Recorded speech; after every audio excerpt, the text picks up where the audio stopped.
One of the secrets to a great meal is finding balance, which is why most of us will appreciate a humble little salad to go along with any big and heavy main course. Now in Chinese cooking, salads aren't really a thing, but there's this whole other category of Chinese food called Liang Cai, which literally translates to cold dishes. Liang Cai are distinctly different from salads, but they really serve the same purpose, which is giving you a break when you're stuffing your face with other things.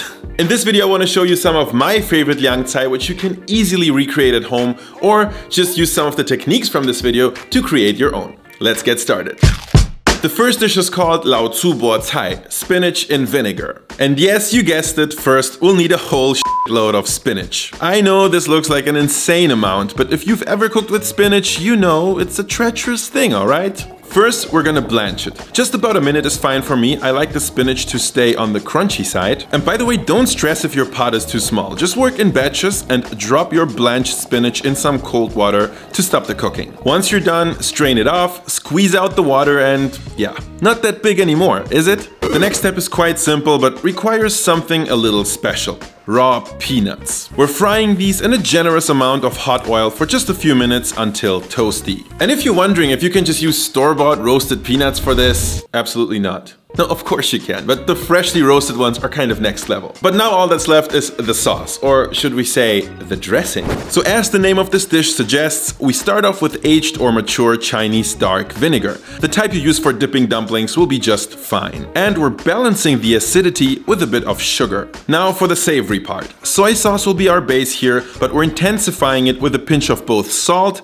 and MSG. A few drops of sesame oil for nuttiness, and of course, spinach's best friend, garlic. Give everything a quick mix and we're ready to introduce the dressing to our spinach. Here's a pro tip I learned in this life. Always use a big bowl for tossing ingredients. It will dramatically increase the quality of your life. Alright, in with a handful of peanuts, our dressing, and just go straight in with your clean hands, guys. Don't be afraid. And then finally transfer everything to a small bowl, turn it over on another one, and drizzle with your remaining sauce. Et voila, here is your spinach in vinegar. It tastes really fresh and tangy, with the peanuts adding just the right amount of nutty contrast to keep you interested.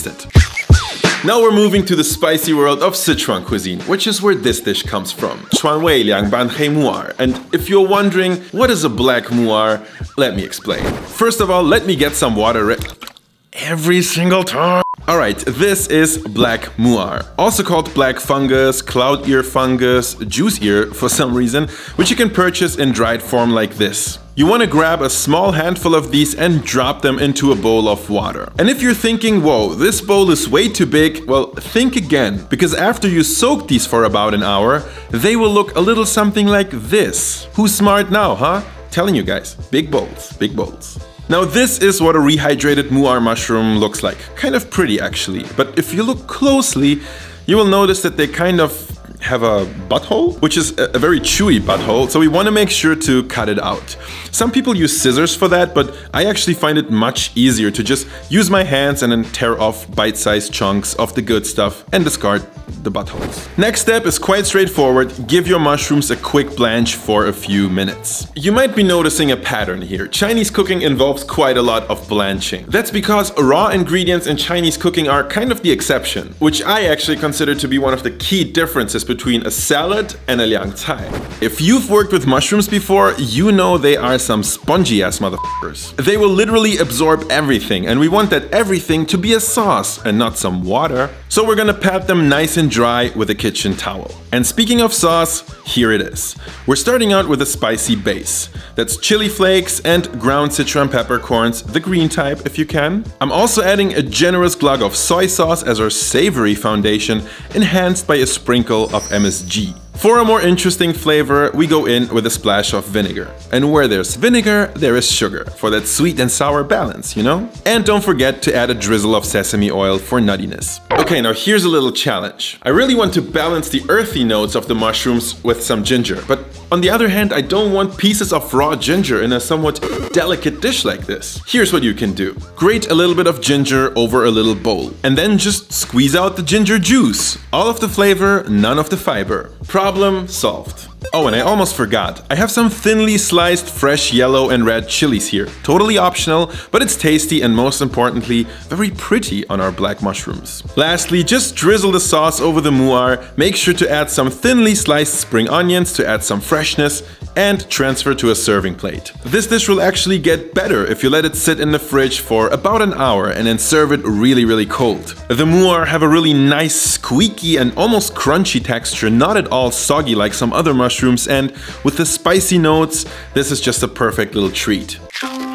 Last but not least, my probably all-time favorite Chinese cold dish, Yangban Sansa, which literally translates to cold tossed 3 slivers. Now, what are those 3 slivers? The first one is this. Dried tofu skins. We need to rehydrate these first, and I feel like I have a little bit of an unfair advantage over here in Germany because a beer mug is clearly the superior vessel to do that in. Anyway, these are really quick and only like 10 minutes later you'll have these very pliable tofu skins, which I'm just gonna cut into ribbons, like these. The second of the slivers refers to this, Chinese celery. In a regular supermarket, I actually get this when I buy stick celery, which in terms of taste is actually pretty similar, so it would work as a substitute, but the Chinese type is a bit more delicate.